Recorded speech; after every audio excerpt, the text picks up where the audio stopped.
With today's feverish demand for sport utes and luxury cars, you might think that sales for affordable sedans would be a little soft, and you'd be wrong. It turns out that small car sales are holding up quite well, and freshman automakers like Kia are cooking up new choices. Their latest recipes are the hatchback Spectra and the subcompact Rio, and they promise more of that same Kia karma as their more veteran offerings, the Sophia sedan and Sportage SUV. But as the saying goes, the proof is in the pudding. So we'll do some mixing and stirring and then let you in on the taste test.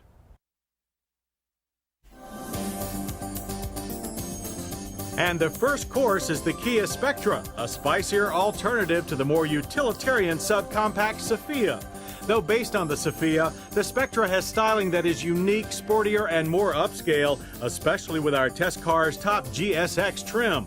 In addition to a more adventurous headlight and grille design, the GSX package adds new front and rear fascias, body side cladding, and 14-inch alloy wheels to the otherwise bland Kia lines. But where the Spectra really differs from the Sophia four-door sedan is in the rear, where the cleverly disguised hatchback opens to reveal that this is actually a five-door sedan. And with 10.4 cubic feet of trunk space, a rather useful and versatile one as well. You see, both GS and GSX Spectras come equipped with 60/40 split folding seatbacks in the rear.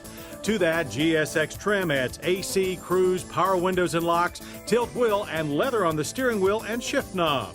Spectra power comes from the same 1.8-liter dual overhead cam four-cylinder that powers the Sophia. It churns out 125 horsepower and 108 pound-feet of torque. And with the standard 5-speed front-drive manual, reaches 60 in a rather brisk, if buzzy, 8.8 seconds, and ran the quarter mile in 17.2 seconds at 81 miles per hour. And came down from 60 in an average of 119 feet with a solid pedal and excellent feedback. We saw minimal need for the optional ABS. In corners, the Spectra felt reasonably responsive, but not as solid. Cornering is a long way from a Honda Civic or Nissan Sentra. Yet, comparably equipped, it costs less than its Japanese brand competitors. Base price for the Korean-made Spectra GS is $11,245. GSX trim adds an extra $2,200 for a base price of $13,445. Now that's about where a base Civic DX sedan starts, and that's not a hatchback. But if your budget or parking space is even more limited, Kia has another stylish subcompact solution, the cute-as-a-button Rio. Measuring just 165.9 inches long with a 94.9-inch wheelbase, you could look upon the Rio as Kia's city sedan. And with a base price of $9,045, the lowest of any new car, you might not mind parking the Rio on the street. And since Kia is now a part of Hyundai, it includes the parent firm's impressive warranty package with 10-year powertrain protection. So it's cheap and worry-free. Styling is more European than Asian on the Rio, with smooth lines and upscale clear lens headlights. The interior is straightforward and surprisingly roomy, but the dash reflects the Rio's bargain price, and the feel of most controls could use refinement.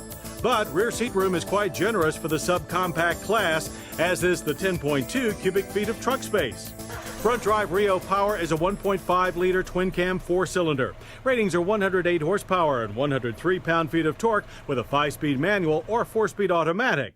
With the rather vague manual shifter in hand, our Rio pulled to 60 in 9.3 seconds and through the quarter mile in 17 seconds at 83 miles per hour. We pushed it through the corners, or rather it pushed the front end very hard. Grip was reasonable, though the steering lacked feel, while braking produced average stops from 60 of a longish 138 feet, with noticeable fade as the front disc and rear drums heated up. Here, ABS is recommended. On urban and suburban roads, however, the Rio proved to be more solid, with an acceptably refined ride. We felt EPA fuel economy ratings of 27 city and 32 highway looked low, so it was no surprise when our test loop was higher at 34 miles per gallon. Which, along with the low price and an almost life-of-the-car powertrain warranty, makes the Rio a pretty tasty blue plate special. And along with the Spectra and Sophia, gives Kia the most extensive menu of low-cost, high-value small cars on the market today.